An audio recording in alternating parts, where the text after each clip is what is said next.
পূর্ণা পিটপিট করে চোখ খুলে আবার ঘুমিয়ে যাচ্ছে। প্রেমা এই ব্যাপারটা খুবই উপভোগ করে। একটা মানুষ এত ডাকাডাকির পরেও কি করে ঘুমিয়ে থাকতে পারে। সে নিষ্কপে স্থির চোখে তাকিয়ে আছে বড় দুই বোনের দিকে। হেমলতা হাতে বাঁশের কঞ্চি নিয়ে ঘরে ঢুকলেন। তা দেখে পদ্মজা পূর্ণাকে জোরে চিমটি কাটে, কিন্তু মুখে বিরক্তিকর আওয়াজ তুলে আবারও ঘুমিয়ে যায় পূর্ণা। তুই সর পদ্ম, ও মারের যোগ্য, পিটিয়ে ওর ঘুম ছোটাতে হবে। হেমলতার রাগান্বিত স্বর। পদ্মজা মায়ের কথার উপর কিছু বলার সাহস পেল না, দূরে গিয়ে দাঁড়ালো। হেমলতার পূর্ণার পায়ে গোড়ালিতে কঞ্চি দিয়ে বাড়ি দিতে একটা আওয়াজ হলো প্যাচ করে। ভয়ে চোখ বুজে ফেলল পদ্মজা। ইস, পায়ের চামড়া ছিঁড়ে গেছে বোধ হয়। ঘুমন্ত পূর্ণার মস্তিষ্ক জানান দেয় আম্মা এসেছে এবং তিনি আঘাত করছেন। সে চোখ খোলার আগেই দ্রুত উঠে বসল। চোখ খুলতে খুলতে যদি দেরি হয়ে যায়। বোকাসোজা মুখ করে মায়ের দিকে তাকালো পরিস্থিতি বুঝতে পেরে। পদ্মজার ঠোঁট টিপে হাসছে। প্রেমাও জোরে হাসি দিয়ে উঠল। হেমলতা কড়া চোখে তাকাতেই থেমে গেল দুই বোনের হাসি। পূর্ণা ভীতু কণ্ঠে বলল, আর হবে না আম্মা। সে তো প্রতিদিনই বলিস, আজই শেষ। আম্মা আম্মা মেরো না। সে লাফিয়ে উঠে চৌকির কোণে গিয়ে বসে। এমন সময় ঘন কালো মেঘে ছেয়ে গেল। শোনা গেল বজ্রপাতের আওয়াজ। মনে মনে পূর্ণা প্রেমা খুশি হলো। আজ আর মনে হয় না স্কুলে যেতে হবে। বাড়ি থেকে 2 ক্রোশ দূরে স্কুল। আম্মা নিশ্চয়ই যেতে না করবেন আমাদের। পূর্ণা খুশি লুকিয়ে প্রশ্ন করলেও মেঘ আসবে মনে হয়। যাব স্কুলে? মেঘ তো তোর কি সমস্যা করলো?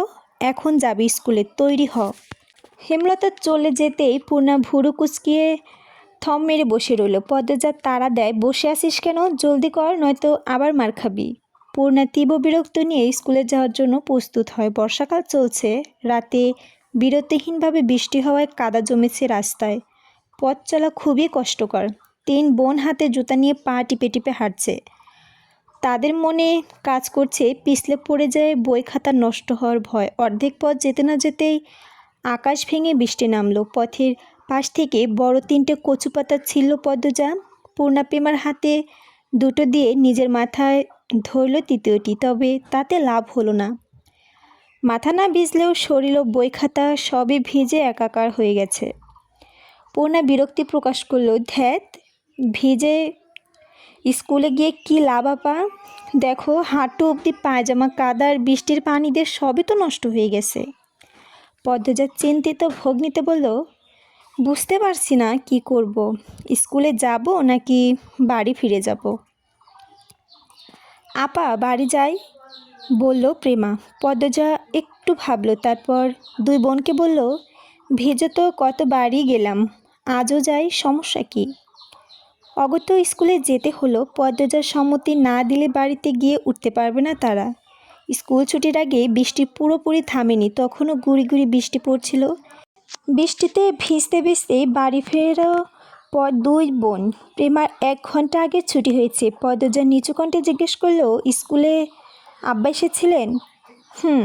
প্রেমা নিয়ে গেছে। তোর সঙ্গে দেখা হলো?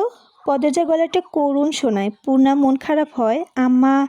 আব্বা কেন তার এত ভালো আপাকে ভালোবাসে না? বৃষ্টির পানিও মাটির মিশে কাদা একাকার হয়ে গেছে পুরো পথটা। কাদামাটিতে হাঁটার মতো ভোগান্তি আর নেই। পূর্ণা যেভাবে হেলে দুলে হাঁটছে তাতে পদ্মজার ভয় হচ্ছে পড়ে যেন না যায়।